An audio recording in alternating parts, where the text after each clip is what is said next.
Welcome to the latest episode of ORdio. I'm here with Rue Marshall, OR's latest author. Rue is a writer and visual artist and the author of American Trickster, hot off the press. Rue's been writing about and studying Carlos Castaneda for 20 years. 20 years, yeah. Or we say it's ages, for ages. For ages. Yeah. It's so great to have you here. Oh, thank you. I'm really glad to be here and to be talking with you. Oh, let's start by, can you tell me who was Carlos Castaneda? Sure.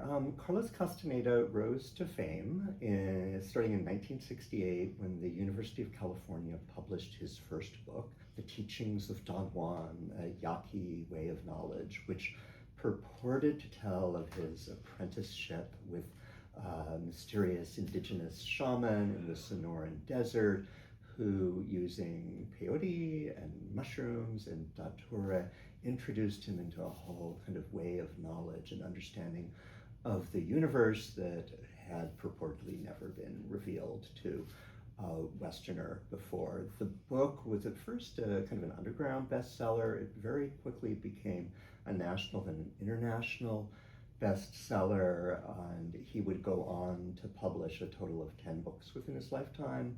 One book got published posthumously, and he became really the most famous anthropologist, at least in the early 1970s in the world. His books were they were on the bestseller lists throughout the 1970s. It took about 5 years for questions, at least publicly, to begin to emerge about maybe there might not be something kosher going on here. The books were, in fact, novels, very, very slowly, although many people suspected it, but publicly it took a very long time for that to come out. Later on, Carlos went on to have another career as a cult leader.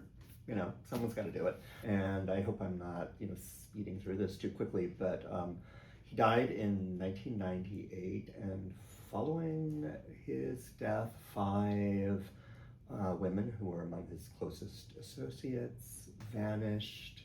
The skeleton of one of them, his adopted daughter, who's also his lover, Nuri Alexander, were later discovered in Death Valley. And yeah, that's around when I became interested in this whole thing.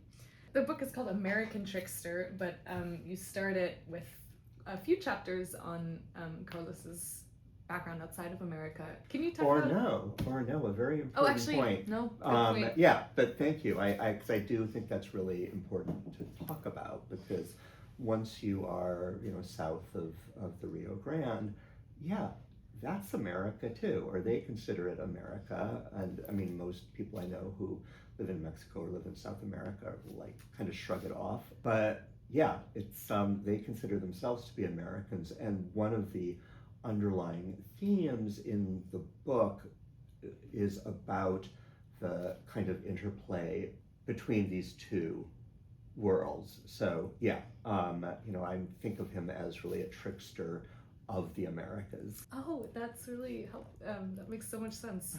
Good, I hope so.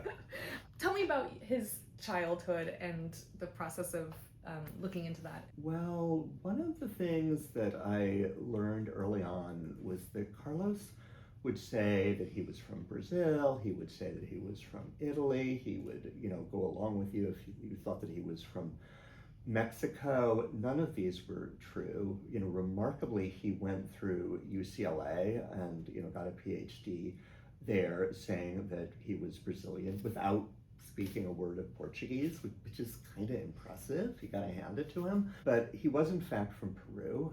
He grew up in Cajamarca, Peru, which is in the north, in the Andes, somewhat toward Ecuador. It's the town, speaking of being a trickster of the Americas, where the first encounter in South America between Europeans and indigenous people happened when Pizarro met and later had strangled the Incan Emperor Atahualpa, and that took place in the town square, which was a block and a half from where Carlos grew up.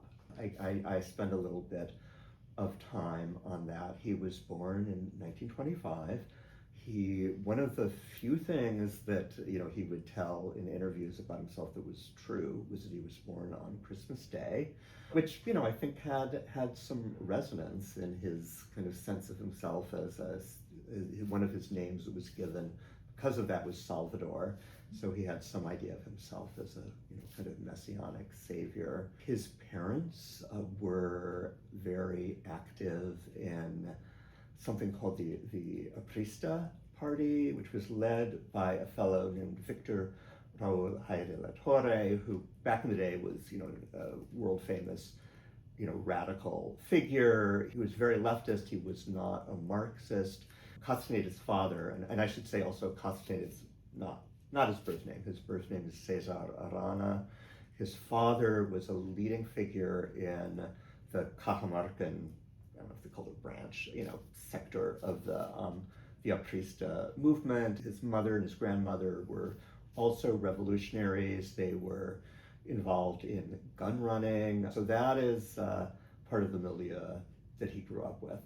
You talk about the Apristas were started as a political party, but you talk about how they kind of elements of like messianic spirituality kind of came into that too. Do you feel like that influenced Carlos? Absolutely. And can you talk why is that religious element, why did that come into a political movement? Well, I think it came in just because of the leader. There was a highly charismatic figure, and I don't think historically that it's all that unusual for some kind of religiosity or belief in some kind of a higher power to be mixed in with with leftist politics or with rightist politics, I suppose.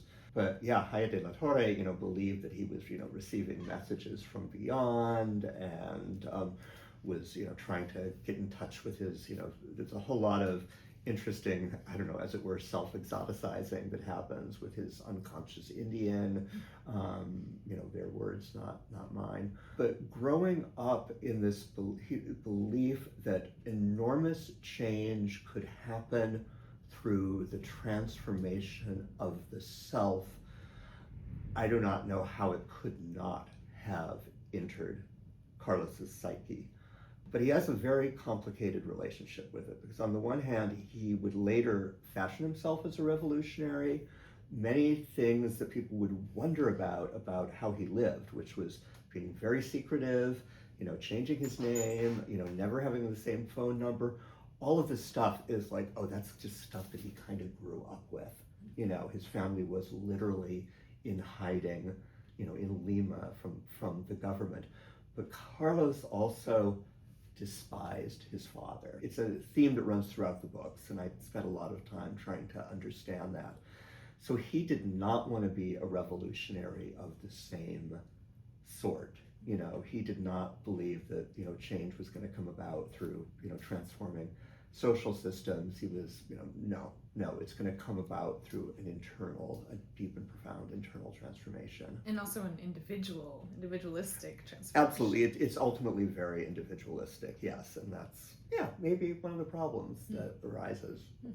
What first stood out to you about Carlos in the first place? How did you first find him? Darn. Well, I grew up in the 70s, and I first read his books when I was in 7th grade. I believe I read the first 4. By the time I got to the 4th one, I was like, there's something's not adding up, because there's this character, it's called Carlos in the books, which very interestingly has very little to do with the real Castaneda, but in the books you assume that it does. And he's always on the verge of having this mystical thing happen, and it never quite does. And by the time I got to book 4, I'm like, So I kind of forgot about it. Then I wrote a novel, which is called A Separate Reality. It's now just gone out of print, but whatever. And it's a queer, new age crisis of faith. That's my elevator pitch for that book. And I didn't set out to write about Castaneda, but he kind of kept coming up because I was doing a kind of a collage thing of interspersing quotes from different texts that the narrator would have been reading, and his just worked so well. So when that book came out, my agent said, it's like, oh, people, really hard to get people to read literary fiction. Maybe you can write, some kind of little nonfiction piece to go with it. And the thought that came to my head was, whatever happened to Carlos Castaneda? Because no one knew. He's the most mysterious, he really is the most mysterious writer, of ever, as far as I can tell, over the last 100 years. So I, went online. We had the internet by then, and the same month, this was in February 2006, there was a little article in the Pahrump Valley Times out of Pahrump, Nevada. A very, very worthy journalistic endeavor, reporting on the discovery of the bones of Nuri Alexander, adopted daughter, girlfriend, and may I say on the OR YouTube channel, what the fuck? I was like, what the fuck? So I did some more interneting and found a woman named Amy Wallace, who is the daughter of a very well-known 70s novelist, Irving Wallace, who had been one of Castaneda's lovers and had written a memoir. And I got on the phone with her, was on the phone for 3 hours. It's like, this is the strangest story I have ever heard. And I had just spent 6 years writing a very kind of introspective, novel about my feelings and stuff. It's like, I want to do something, about other people, the real world. Oh boy. And I somehow, I'm kind of like basically a very delusional person.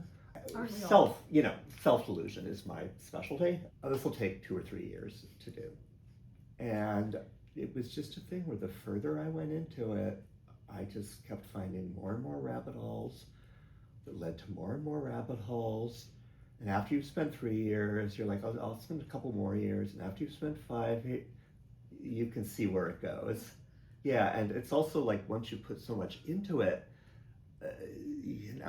were there moments when I thought of backing out? Maybe, but I just couldn't. The book brought up so many really fascinating issues for me, maybe central of which is how we know and discern and deal ethically with the boundary between fiction and nonfiction, which was something that Castaneda set out, very deliberately and in many ways in very interesting ways to mess around with. And he did pull off this, what is in some way a metafictional project of calling these novels nonfiction and creating this fiction in the world that they were anthropology.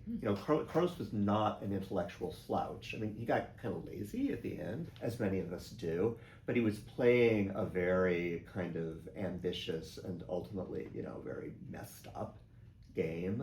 Yeah, I was interested in that. I'm also just interested in the way that people get pulled into something and how a belief becomes mutually reinforcing between the people that held it, because these were not, there's a tendency now to think, oh, this is just some, bunch of weird self-indulgent, stupid hippies.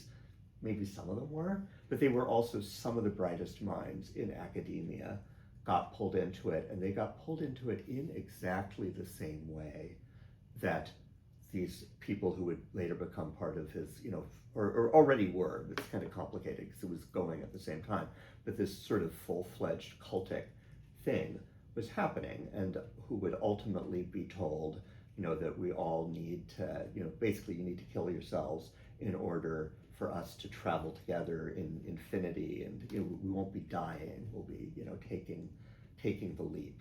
And that kind of process and mechanics of consensus and the difficulty of leaving it, began to seem even more compelling as a certain somebody, began rising in the political world in 2015, and you're just like, how do all of these people believe this? What is going on here? Anyway, there were a number of things that interested me.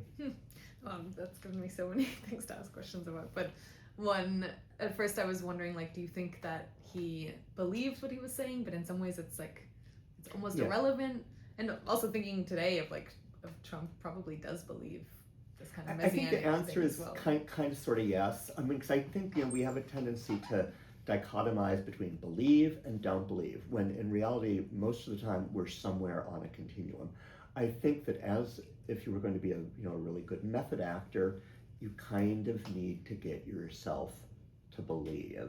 And so I think the basic answer is yes, but he was so committed to not wanting to believe that this conventional reality that he was born into, that we're all born into, was the only reality, that he had such a drive to want to create something else, that yes, he knew how to get himself to believe it. And he actually discusses it in the books. There's long back and forth between Don Juan, the fictional shaman, who people thought was a real shaman, and Carlos, just about what is real, and how do you distinguish between these stories and your kind of crude belief the shaman is telling him in this one Western objective reality, when in fact there are these many realities. Is that making some kind of sense? Yeah. Are we getting there? Yeah. Okay. You've obviously been working on this for a very long time, and a substantial part of your life. So what's it like to? You don't know I'm gonna live forever. No, I'm not. Well, just letting you know. We don't know that. But what's it like to kind of grow up in some ways with this person, or how did your relationship with him change over that time, and your approach to this work? I just think it deepened, and there's an assumption some people make. Oh, you must hate Castaneda. No, I don't. I'm interested in him, and let's be really clear. He did horrific things, but maybe this is something that comes out of my being a novelist. Is it's not very interesting, for a novelist to have somebody just be an awful, horrible person. It's much more interesting, and maybe it's the project or the quest to understand that and understand where it's coming from. And I hope, and I think some people are finding it, I hope that there's also empathy in that. Because, we have such a tendency to be like, us good, them bad, and part of my mission is to not be doing that. I mean, I want to be utterly honest about what he did and how terrible it was, but... Don Juan is a character figure in most of, if not all of his books. Who was Don Juan, and what's his relationship to Carlos? And yeah. Well, in the books, he's first presented as this very old man who Carlos meets at a bus station in Nogales, and is told that he has great knowledge and wisdom about plants. And then a year later, this apprenticeship starts. And who was he? There are many ways to answer that. I mean, the simplest one would just be to say, he's Carlos. It's a dialogue. It's an internal dialogue that Castaneda is having with himself. But that said, he also draws from a number of figures, most importantly, Castaneda's mentor at UCLA, who was a fascinating guy named Harold Garfinkel, who was the founder of something called ethnomethodology, which was a movement within sociology that was very, very radical and ambitious, that was at once both a critique of how people practiced social science and the ways that they did not acknowledge the role that their own subjectivity and perspective, both socially based and in all the ways that people come from a certain place, that's always a part of the picture. And he came out, he was trying to ground sociology and phenomenology, or to make it, to merge them. And it's fascinating stuff. And he was, quite happy or pleased or excited when he found this young anthropologist who was doing this work with this indigenous shaman who happened to be saying exactly the same thing that he was saying. And this is an instance of Carlos tricking some of the smartest people around, because what he was doing, he was just reflecting back to Garfinkel's own teachings. Another thing that I just kind of need to mention this about Garfinkel is the thing that he's probably most famous for now is a study that it has a long name, but people just call it Agnes. And it is the first sociological study of a transgender person. And Garfinkel is weird in that he's not like an advocate for trans rights or any of that stuff. He's not political, but he also utterly assumes that gender is completely constructed. And we can get back to gender in Castaneda's books, but the central thing is everything is constructed. In Garfinkel, certainly easy examples would be the nation state. We have a nation state because we agree the nation state is there. And the phrase that he uses is reality is an agreed upon description. These are words that come right out of Don Juan's mouth in the book. So yeah, Garfinkel was very happy to find this transgender person to study, while without doing anything or seeing himself as doing anything for trans people. He was showing, this is reality, it's this thing that we are creating with words. Now his work on this was going on, or his writing of the study, simultaneous with Castaneda writing his first book and his period of apprenticeship, as it were, with Garfinkel.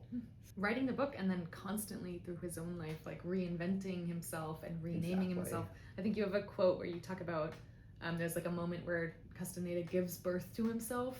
Yeah. Which is just this constant reinvention. Which it is pretty constant, at least. There are a lot of rebirths, but he starts doing it, pretty much on his arrival in the United States. He arrives in the United States in 1951, having fled Peru after impregnating a 13-year-old girl there.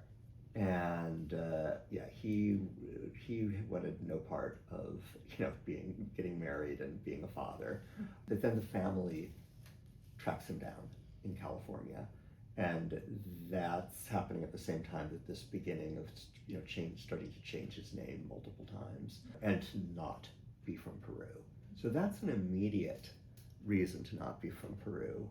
I argue in the book that there is a deeper reason, and that has to do with his family, the Arana family. Early on in working on this book, I heard a rumor that he was related to a fellow named Julio Cesar Arana, who is among the most infamous figures certainly in 20th century Peruvian history, which, if you know Peru, it's saying a lot. There's been a lot of bad actors, but Julio Cesar Arana, around the beginning of the 20th century, basically established a private slave state in the Peruvian Amazon. And if you've seen the Werner Herzog film Fitzcarraldo, it's that world. That was based on a real guy whose name was Carlos Fitzcarraldo, and Julio Cesar Arana is the guy who took over from him or surpassed him.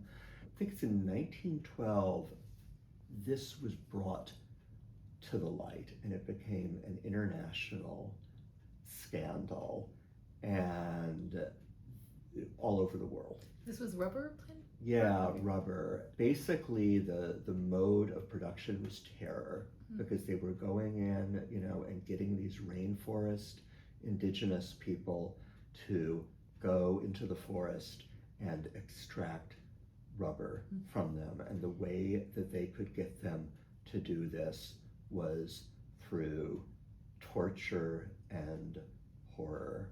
And it was basically uncovered by a guy named Roger Casement, who had gained fame for uncovering what was going on in King Leopold's Congo. And because the British had a share in Arana's company.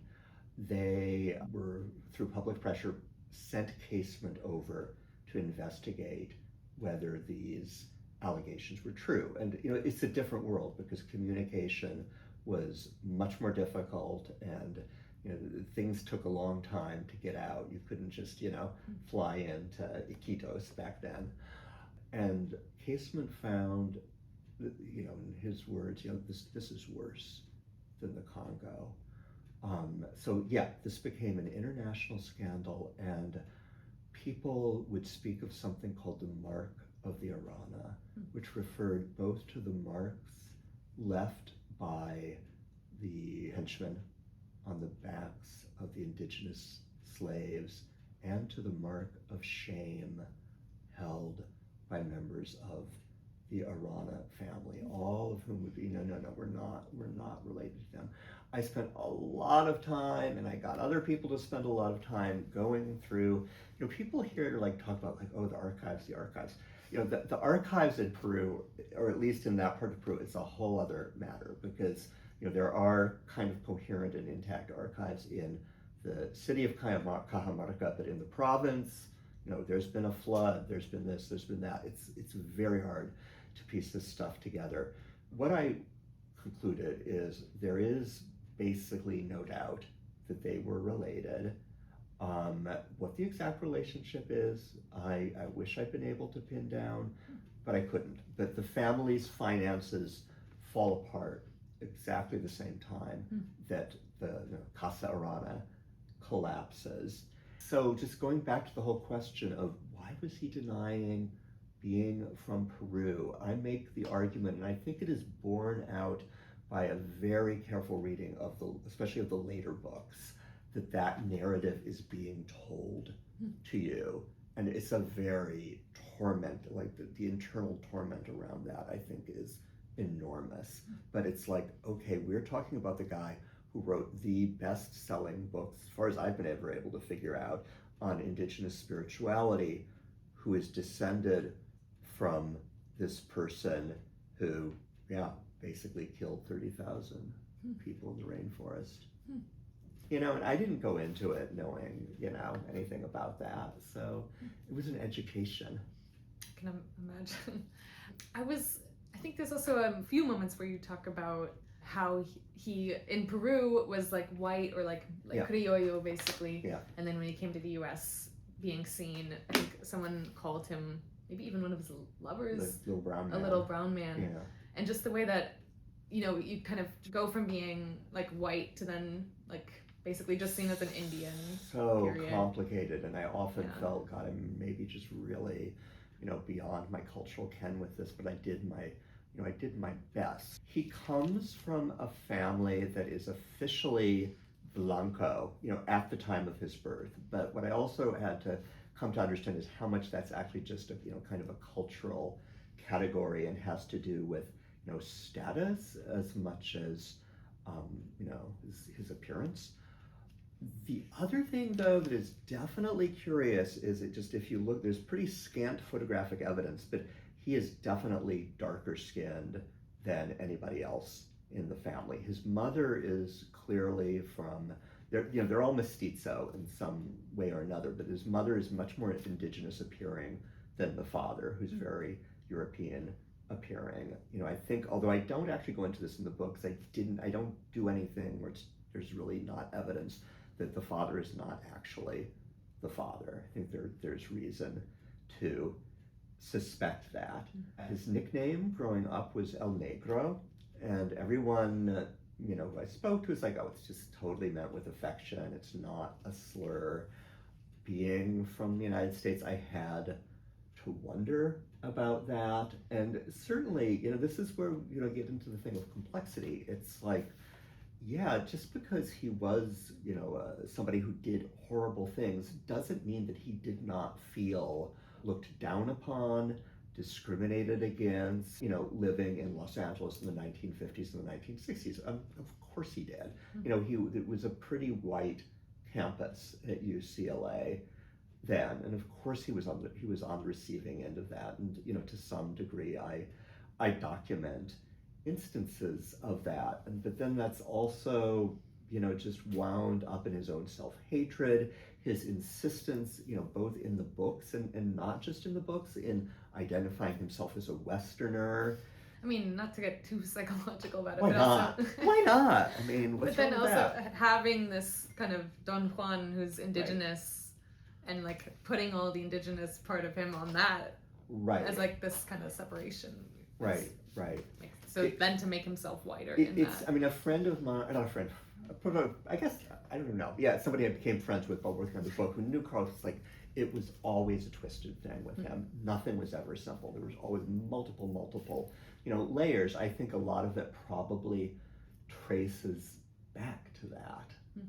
I was also thinking of, I mean, just the phrase "little brown man" is such a emasculating too, or just like a demeaning way to refer to someone. But oh, should we talk about bring in the emasculation? Let's talk about it. Okay, well, yeah, gender, sexuality. Carlos, it needs to be said, was, I don't know quite the right way to say this, a prolific seducer. A prolific seducer, but really, I believe, an obsessive seducer. It gets so over the top and so out of hand and, frankly, so predatory by the end that, it's just, I mean, the way somebody who knew him well said, it's like you do have to wonder whether he was trying to prove something to himself, because it's really about the seduction. It's really about showing that he can do that and can control these women. The earlier books are very, it's very much about a kind of masculine coming of age journey. It gets weirder at the end, and he has something called the Sorcery Theater, where they do these performances, where this kind of gender bending stuff comes in. So yeah, it's an interesting question. And also, I mean, if kind of a hallmark of that kind of expression of like traditional masculinity is also about having children, and he had a vasectomy, and so like thinking about how he kind of removed that element from it. The vasectomy. Well, he removed it, but then he tried to bring it back in because it's pretty. This is. I want to mark things as speculative when they're speculative. It would make sense that when the family of this girl is trying to get you to pay them money and so forth, that he was like, oh, I'm not having any kids, more kids in the 1950s. But later, in the end of the 1950s, he hooks up with a woman named Margaret Runyon, who was an impressive figure in her way, and tea leaf reader type, and they get married, although it's not clear whether because he was actually still technically married to the 13-year-old, or that marriage. There'd been an actual marriage that the family had forced him into. Anyway, So he gets together with Margaret, then he splits up with her, but he wants to have a kid with her. Now he cannot have his own kid, so he gets somebody else to impregnate her, and then goes on this project of raising this little boy, CJ, to be a little warrior. And that doesn't work out because CJ just turns out to basically be a regular kid, and Margaret is not someone he can bring into his fantasy world in the way that he was bringing these other women into it. So both of them get jettisoned, and then there's the much stranger thing of adopting Nuri later on. So yeah, he did want to have some kind of a family, but he wanted to have it entirely on his own terms. And he built out this enormous and then it starts, I think it's worth kind of tracing that, because what would become the cult starts basically as this kind of, alt family in the 1960s with, at first, basically two women who become his followers. And, you could say, any cult, most cults probably begin with one charismatic person, leader, and one follower. It stays a fairly small group through the 60s and the 70s. And these women, at first they're called the Winds. You can read about the Winds in the book. Then later on, the Winds morph into the Witches.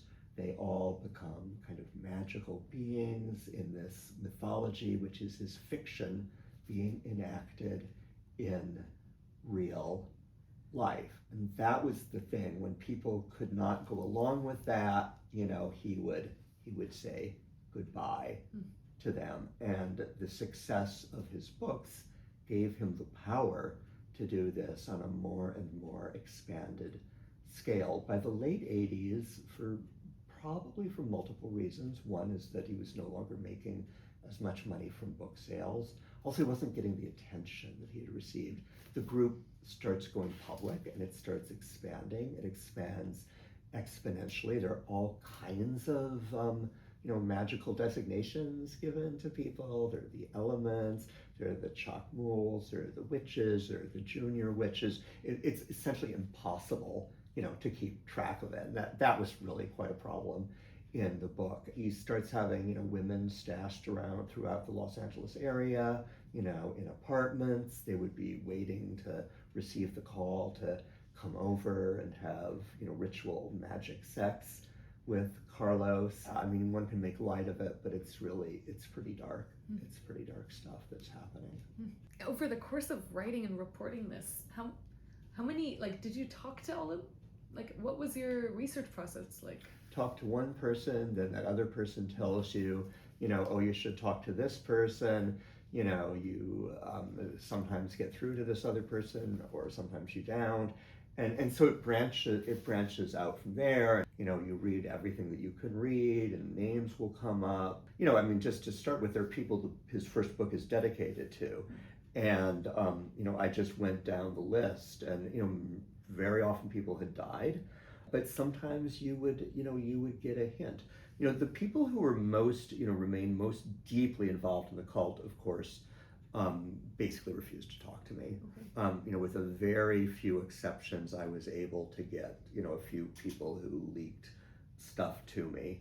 There was one young man whose story I tell at length, because I think it's important to say it wasn't just women. It was maybe mostly women, but he wanted to suck the attention and the power from anyone, or from everyone, which is really, I think, what makes something a cult, is that dynamic where you are raising up, aggrandizing this charismatic figure, and you're doing so by draining the people around you. It doesn't matter what you believe in. You could believe in, the Marxist revolution, or saving the dolphins, or aliens, or whatever. Although those beliefs can be really deeply held, what you want to look at is the structure and the function of the group. And of course, there's great debate about what is and isn't a cult, or even if there is such a thing as cults. Happy to talk about that. That is the central dynamic. As a reader, you go into the book kind of knowing a little bit of how it's gonna turn out. So I found myself reading it and kind of picking up elements of his philosophy along the way, or even Garfinkel. This idea of reality is something that is agreed on in a social contract almost. Right.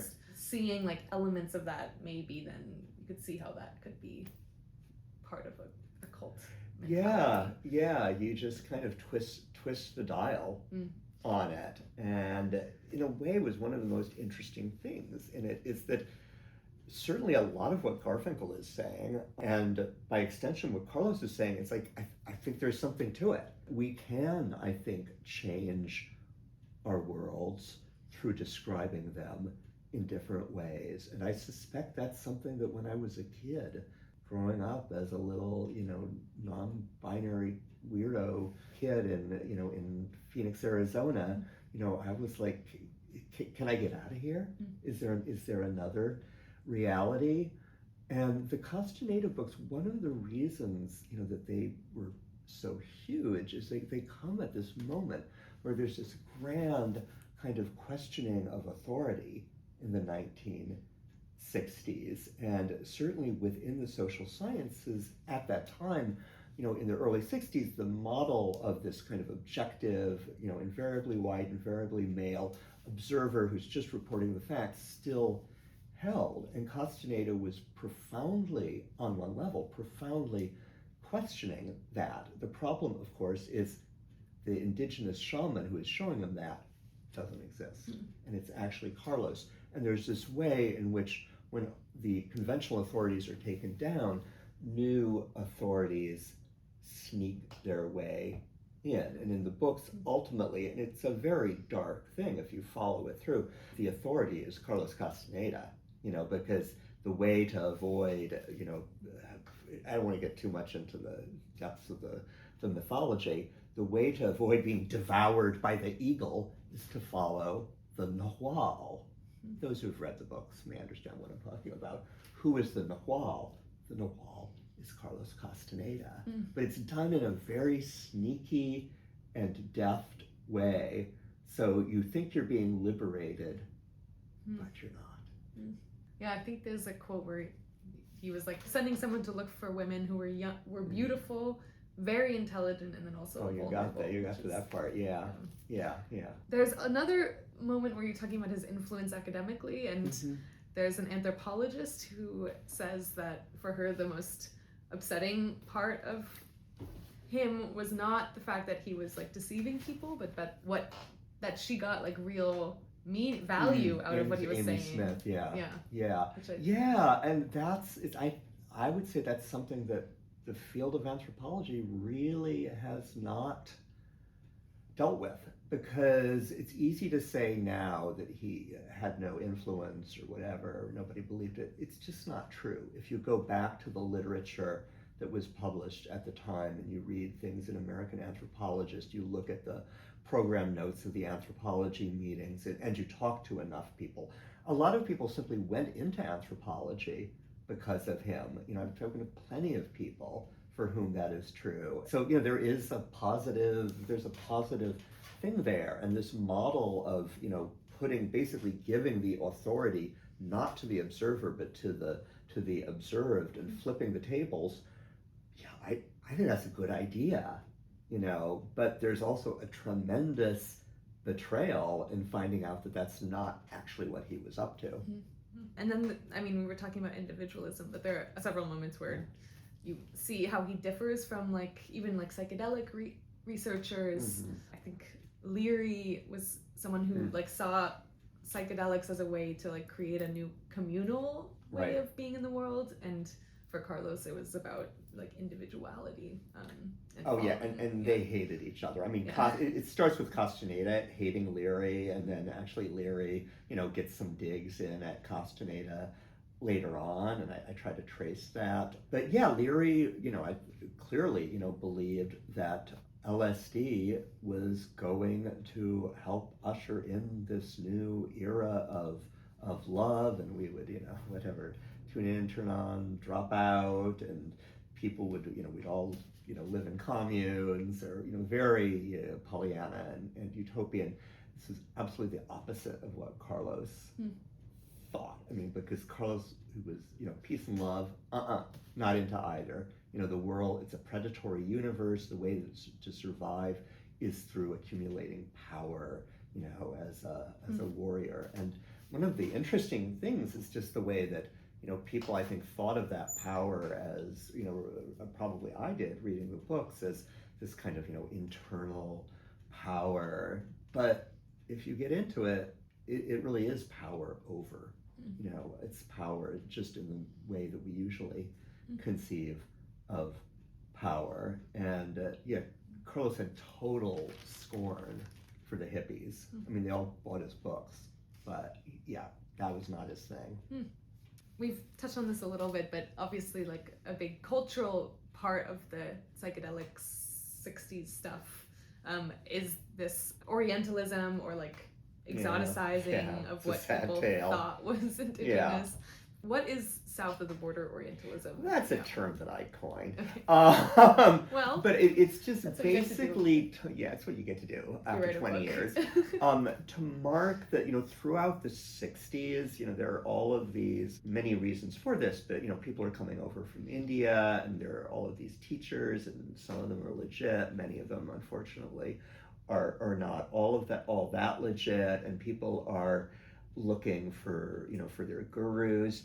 Nowadays, I don't meet so many people who are looking for the gurus. I do meet a lot of people who are going to look for their shaman, and I think it's pretty fair to say that the person who was pivotal in that shift was Carlos Castaneda.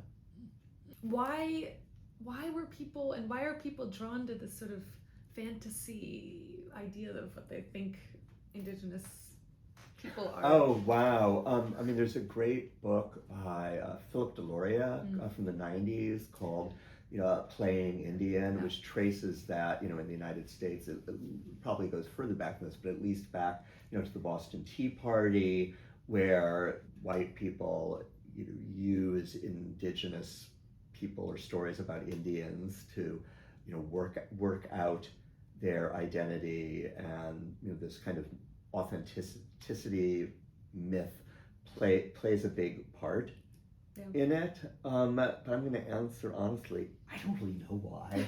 I would read that book for a better analysis of it. But yeah, I think people always exoticize that which is other than themselves. I suspect that if you go back, it's that person who lives very, very far away, beyond out where the monsters are or whatever, is more likely to be a magical being. I don't know. It also depoliticizes it entirely. Well, totally. Yeah, you also talk about this trope, which has been talked about by indigenous writers of this disappearing Indian, and he kind of finds the last Don Juan, right? And this idea of it being a disappearance instead of a real, basically. It's very, especially if you understand him as someone who's the descendant of someone who actually committed genocide. It's mind bending, actually. But clearly it is more. I hope I'm using this word right. Salubrious to think of the indigenous person not as somebody whose land you have taken and whom your government has tried to wipe out, and instead imagine them as this kind of magical guide to transformation. Yeah, that's certainly more comfortable to sit with. What one might want to say, though, that at the moment, I'm always trying to be fair, that these books came out, there were much worse visions of indigenous people at play. So it probably fit into this kind of liberal idea of we're being progressive because we're actually, learning from this, from their knowledge. In the books, Don Juan, it turns out to be the superior being to Carlos. So that has a radical feeling to it. It's also, I just gotta say that I don't want to exempt myself from this, but if you read this stuff from what was going on at UCLA in the 1960s, the level of ignorance about anything not from the United States or anything south of the border, whether it be just South American history or South American languages or indigenous people, it's kind of stunning. These are people who are sophisticated friggin' academics. Yeah, there's one part where you talk about one of the assignments that they had of a class of 60 anthropologists to interview an indigenous person. Indian. That's where the book that's where the teachings of Don Juan and I starts. think 3 people of the class Good memory. Found someone, and one of them was Don Juan. Yeah, how could he resist that? Yeah. How could he resist that? You've been writing this, as we know, for many years, and through wars in Iraq and many presidents. And what about this book speaks to this current time that we're in? Do you see any of these elements reflected in our political life right now? I think the central thing is the way that charismatic people can get people to believe kind of anything, and the way that we are now isolated in our social media bubbles, and how that is kind of recreating or creating a very kind of cultic situation. Because that's what, a central move that a cult leader has is to isolate the followers. It's to get them to cut off the family, don't speak to your coworkers, all of that.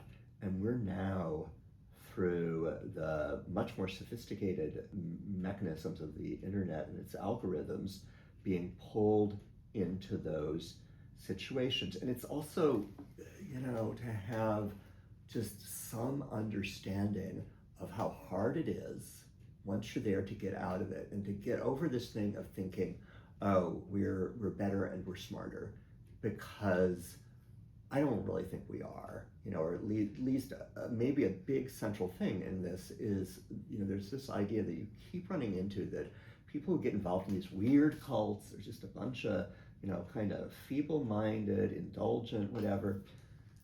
Not in this case. There are all sorts of people, but they were, two of the witches were PhD students in anthropology at UCLA. Basically, what Castaneda does with them is, it's the same thing that he is doing with his professors at UCLA.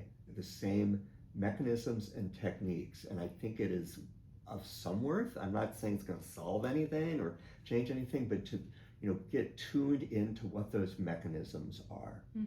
I think you do a really good job of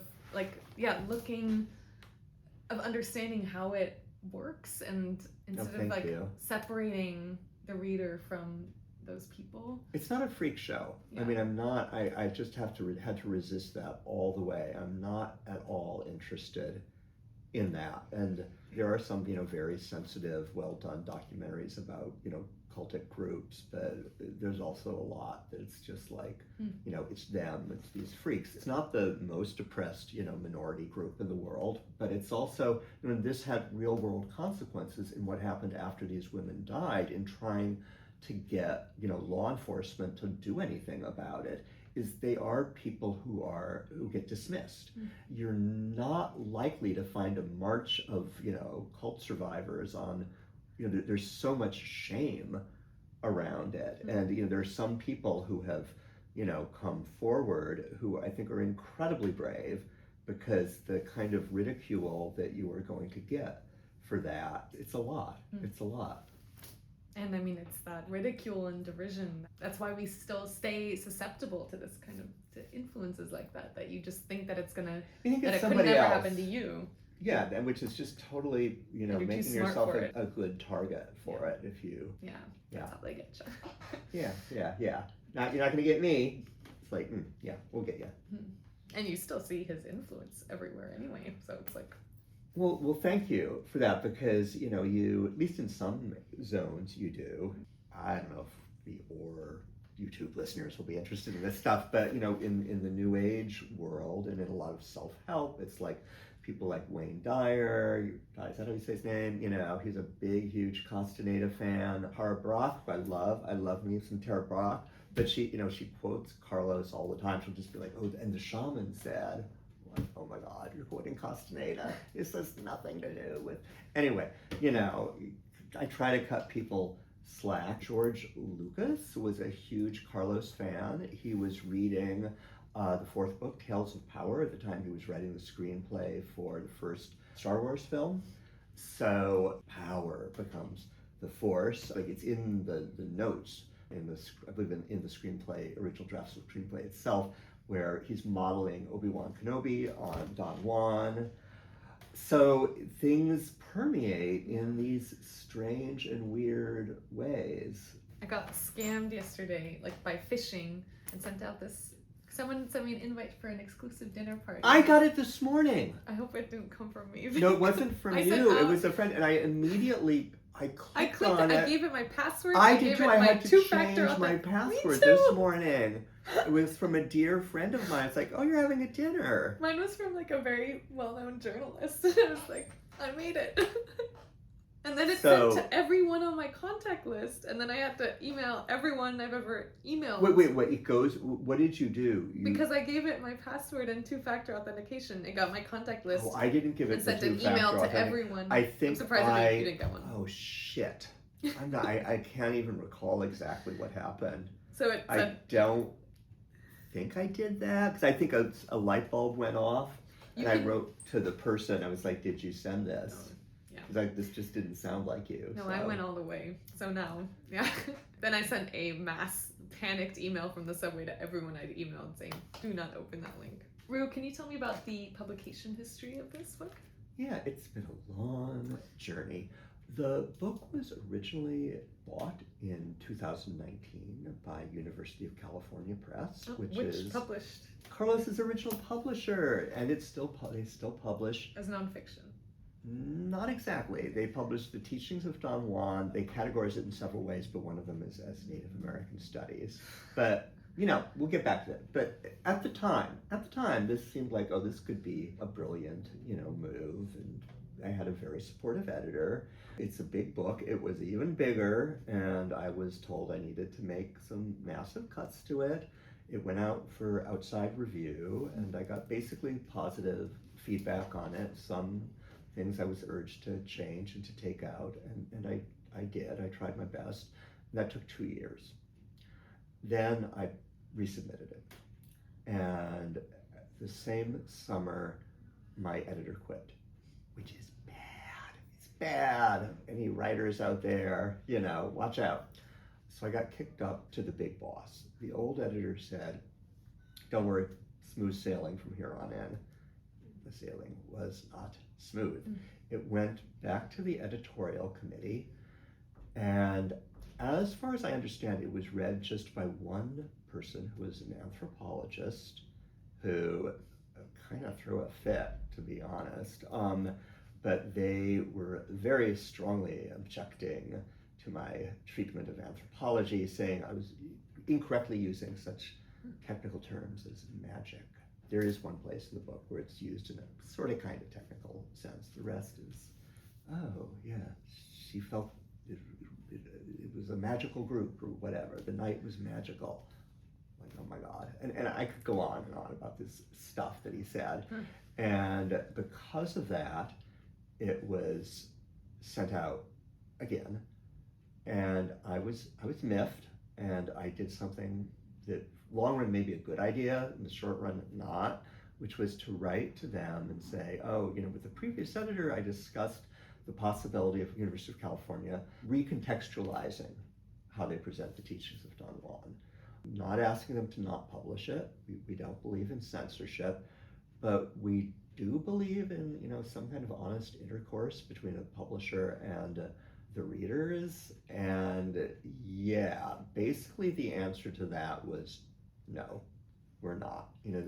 There's still no way for the reader to know what this book really is, or who Castaneda really was, or that this is not indigenous anything. There's no preface, sorry. Nothing like that. No. Now, what are their reasons for this? I think there is just a thing of kind of people and institutions don't like to break with what the institution has been doing. I am sure there's some financial thing going on with it. It's hard to imagine they're still making that much money on it now. But there's also just this thing of, going back to people do not like to admit that they have been wrong. And for 50 years, people have been trying to get some kind of acknowledgement from the University of California, from the University of California Press about this, to no avail. And they absolutely know. I mean, they've read my book. They know. Anyway, the book then went out again, and I got good remarks, good reviews from an anthropologist, but it went to a sociologist of religion. And that field is, I knew nothing about this beforehand, but there's this thing called the cult wars, which is between basically the folk who dominate sociology of religion and kind of everyone else, or certainly people in in the psych departments, about whether there are such things as cults. And the one side are the cult alarmists, the other the cult apologists, and the cult apologists say all that you're doing when you call something as a cult is you're just discriminating against a minority religious faith. Something to that can be true, and there have been absolutely been excesses on the part of those who have, kidnapped people in order to deprogram them, and there's a huge debate about Waco and overreaction. It's not like there's nothing to that, but they take it to the point of completely denying that there are basically any kind of malignant groups. They only focus on the doctrine, and instead of what people on my side focus on, which is the actions, the function, and the structure. So this guy wrote like a 7,000 word denunciation of my book, and then I had to spend 6 months responding to them and waiting for it to again get reviewed. When it came back this time, it's like, oh yeah, you're right about the cult question, because there were so many things that were just totally inaccurate. But anyway, now you have to cut another 50,000 words over what we had agreed upon the previous summer, and you should put in this material that you took out in round one. And at this point, it's been 3 years, and I'm like, if I do this, am I guaranteed that new objections aren't going to arise? It's kind of a crazy, even leaving out the specific investment of the University of California in Castaneda, this is a process that I think has a lot of validity, I'm sure, in the sciences. Let's check the research. In social sciences, I don't know. In biography, who is an expert on this? Who are the experts that you're going to send it out to? No, it's just like a thing where you're like trying to make a stew, and this team comes in and they, make it into, whatever. I'm having trouble coming up with fish stew, and then they leave, and another team is like, no, it's a bean stew, and it just, there's no communication between these groups. It's all anonymous, and that is no way to be cooking a book, as far as I'm concerned. And I just didn't know they were ever going to publish it. And rehashing it and reforming it. And whether it was this, I don't think it was something that started out as catch and kill, which some people have said. I very much doubt that. But in effect, it became that. And so, yeah, it was a long road. And yay, OR Books, you're very brave. Support independent publishing. And we didn't publish. And there we have it. So great to talk to you. Thank you so much, Rue. It's been really interesting and informative.